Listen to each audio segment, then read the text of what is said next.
Some actions can't be forgiven. For the last 5 years, I focused my entire life on charity work. It's not because I'm a good person, far from it. It's simply because I live in fear for my life. It all started when I was meeting some friends in the park years ago. Jace could very loosely be considered a friend. He was a rich kid in school, but he acted like a gangster wannabe. It was hard to take him seriously when his pure white sneakers cost more than people's entire wardrobe. I only hung around him because he tossed money around, and on occasion I got free food or clothing he no longer wanted. If the entire school didn't shun him, he would have never given me the time of day. Late one night, he sent me a text saying he had plans for some fun in the park. Living only a few minutes away, I foolishly agreed to sneak out of the house to see what he meant. I saw him standing on the dimly lit path with his cousin Josh. Hanging around one of them was difficult enough. When they were together, they fed off each other's bad ideas. I already regretted going out. "Hey, look at this," Jace told me when I walked over to him. I followed his line of sight to spot a man standing under a park light beside a bench. He was dressed like a priest, robe and everything. His short hair was gray, but I was close enough to see his face look far too young to have a full head of gray hair. I didn't have a clue why Jace called me over for this. A priest in a park, so what? "Hey, what do you think this guy is doing? On his way to an exorcist?" Josh asked with a small laugh. "I think he's minding his own business," I said while taking a few steps away from them. Whatever they had planned, I didn't really want to be part of it. "Let's mess with him." Jace walked forward, Josh following. I hesitated for a few seconds. Whatever these two idiots had planned, it was not going to be good. I was on the same level of intelligence as them when I turned to catch up to them. I knew I couldn't stop their plan if they had one, but I might be able to de-escalate the situation if needed. "What a lovely weather we're having," the priest said to us with a warm smile when Jace dropped a few steps in front of him. "Film this for our collection," Josh whispered over as he handed me his phone. Nothing had happened, and yet I already gotten goosebumps. I took a few more steps back and raised the phone, debating if I should record whatever was going to happen. It felt wrong to be part of this, but if I was sneaky enough, I could get a copy of the video as proof of whatever crime these two might commit. I didn't think I could stop them. When they got rolling on something, they would only stop when they crashed and burned. In the end, I did decide to make a recording and call the cops if needed. I did not like the look in Jace's eyes. "Hiding anything under that fancy dress?"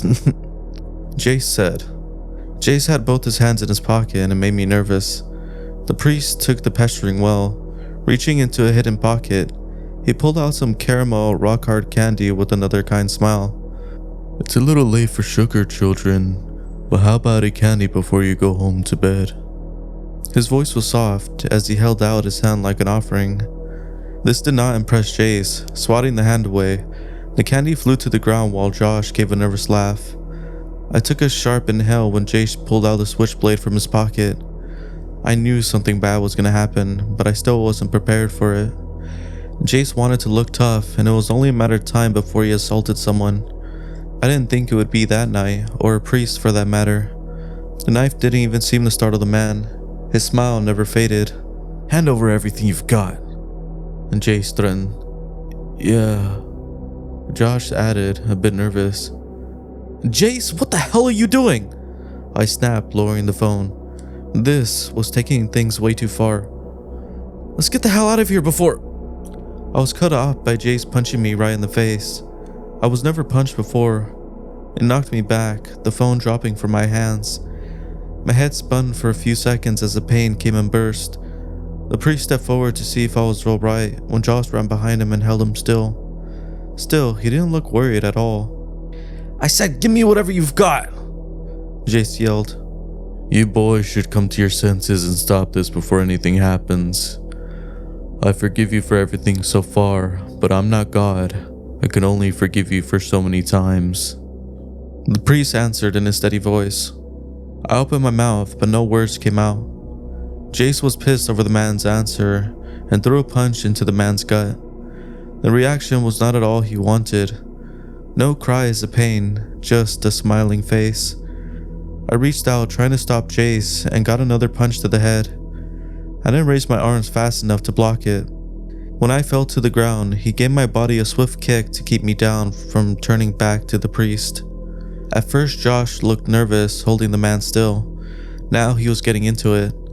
I suddenly realized this wasn't their first time beating someone up in the park.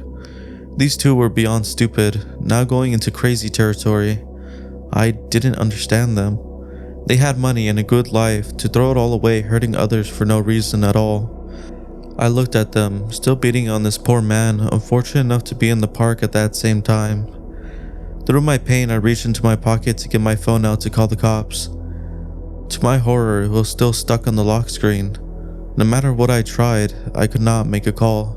And Jace paused his beating, panting and worn out from the punches and kicks. The priest slumped forward, having Josh keeping him on his feet. How do you like that? If you just... Jace started out of breath. I forgive you for this. The man looked up to his attacker, a smile still on his face. That smile was honestly creepy. He wasn't scared at all. I was scared for him, and I only had minor damage compared to the priest. Jace only attacked him a few minutes, but already his knuckles were bloody and the priest's lips were torn. If I didn't step in, something terrible would happen. Standing back up, I felt sick from the pain in my head, and at what Jace could do. I didn't reach him fast enough. The priest's mild reaction to the beating set Jace over the edge. Gripping the switchblade tightly in his hand, he darted forward, sinking into the black robe. I stood shocked. I'd never seen anyone be stabbed before. Jace looked unsure of what he had just done. When his brief hesitation faded, he yanked the blade back, face pale. First, he looked at the blood in his own hands, then back at the man he just attacked.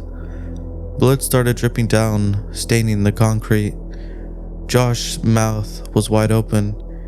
He finally let go, stumbling back, looking a second away from throwing up his dinner. I forgive you for this. The priest's calm voice never changed. He gripped his bloody wounds, looking only slightly pained. A smile still on his face, directed towards Jace. My body locked up. Everything happened so fast, I couldn't keep up. Jace let out a scream of disgust for not being able to get the man to cry out in pain. He ran forward with the knife in hands. A furious screams, he just kept stabbing, again and again. I heard the small blade slam into the man's chest and stomach. When I finally moved, I grabbed Jace and dragged him back using all of my weight to get him away from the priest. The damage was already done. If I called an ambulance, now wouldn't even save the stranger in the park. The smile on his face finally fell as he collapsed to the ground. Blood pooled around him. Josh collapsed as well, legs unable to support him. Jace looked at his hands covered in dark blood. He dropped his switchblade with the clattering on the ground. I felt dizzy, my head throbbing in pain and my stomach turning. The smell almost put me over the edge. Jace just killed a man. He snapped and he killed someone, and I didn't do a damn thing to stop it. I was just as guilty as the both of them. Shoving Jace away, he fell to the ground staring at the body of the priest. I needed to call the cops. My phone was still not working. In a daze, I kept trying to make an emergency call for it to not respond. I heard Josh start to laugh. Nervous at first, but then it turned into an honest cackle, as if he really did enjoy what just happened. I couldn't believe how wrong things went, and how fast it all went down. Serves you right! Jace hissed, spit flying from his mouth. What the hell happened in his life that turned him into such a monster? I could never ask him. That was the last time I saw Jace alive. At first I was relieved when I saw the priest start moving again. His hand twitched as he started to stand back up. The feeling lasted a second when the man's body twisted and moved in such an unnatural way. Spine bent and crackling as he jerked to his feet. After losing all of that blood, he should have not been able to get back up. I shuffled back despite myself. This nightmare just got much worse. The other two looked just as stunned as I was. When the priest got up, he looked over at us with a toothy smile on his face. I'm afraid I cannot forgive murder. You need to answer to your sins and have no one to blame but yourself. He took a hold of his robe and lifted it a little past his ankles. The small courtesy was almost comical, until dark shades darted out from under his robe, going right for Josh and Jace. They both screamed, voices echoing through the night. I couldn't move. I could only watch as pitch-black shadows came pouring out from under the hem of the man's robe, twisting and turning into a snarly mass of dogs. One snapped razor-sharp teeth onto Josh's ankle, dragging him forward off to his feet. He fell to the ground with a sickening thud as more hounds came for him. He screeched, trying to fight him off. His fists did nothing. Waves of heat came from the beast, and red cracks started to appear in the dog's forms. I could feel scorching heat come from the cracks where I was sitting. Josh would not last long in that horde with all those teeth, and waves of steaming air surrounded him.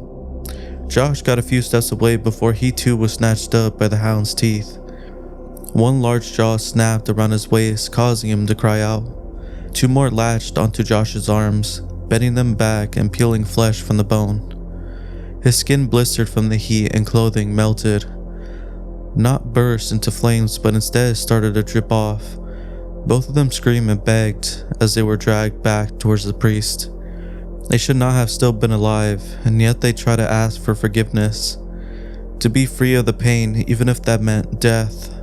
Josh left all of his nail behind on the concrete ground as he was dragged into wherever the beast first came from.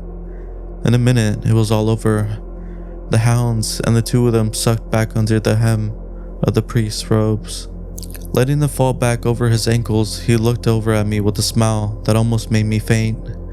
I sat on the ground wheezing from shock, my brain numb.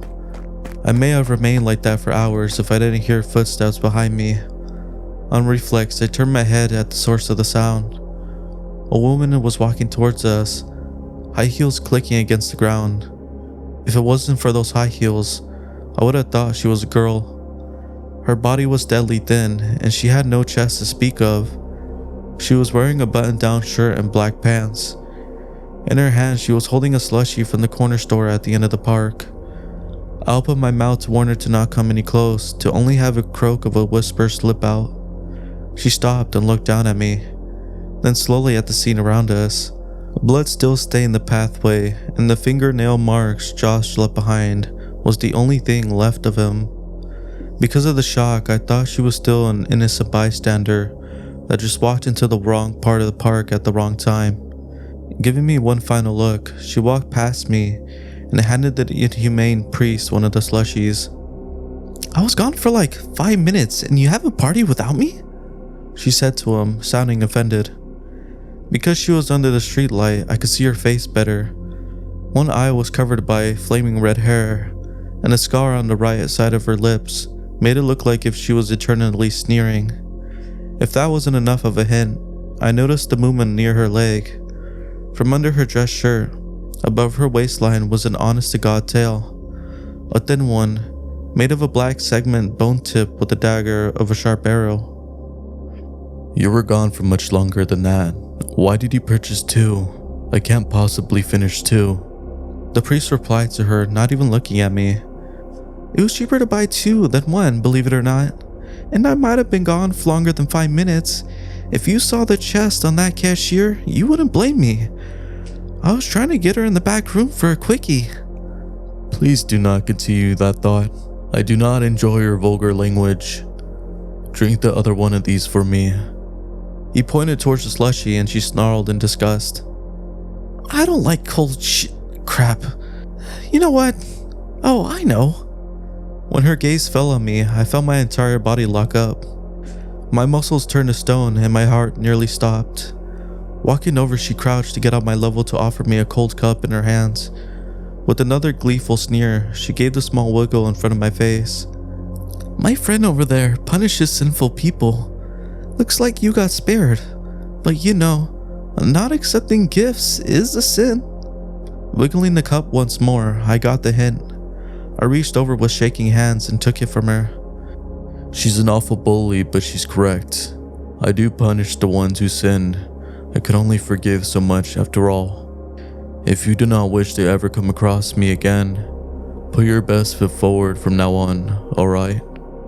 Without warning, the priest walked over to me, gave my shoulder a tight squeeze, and started to walk down the path, with the strange woman following him, her tail whip trailing behind as they disappeared off into the darkness. I listened to his warning. I was on my best behavior ever since. I volunteered every minute of spare time of trying to improve the world even by a small amount. Since then, I have seen people whose sins deserve to be judged by that priest. But I've also figured that the world isn't fair. He can't take everyone. But he can take me if I slip up just once. Just once.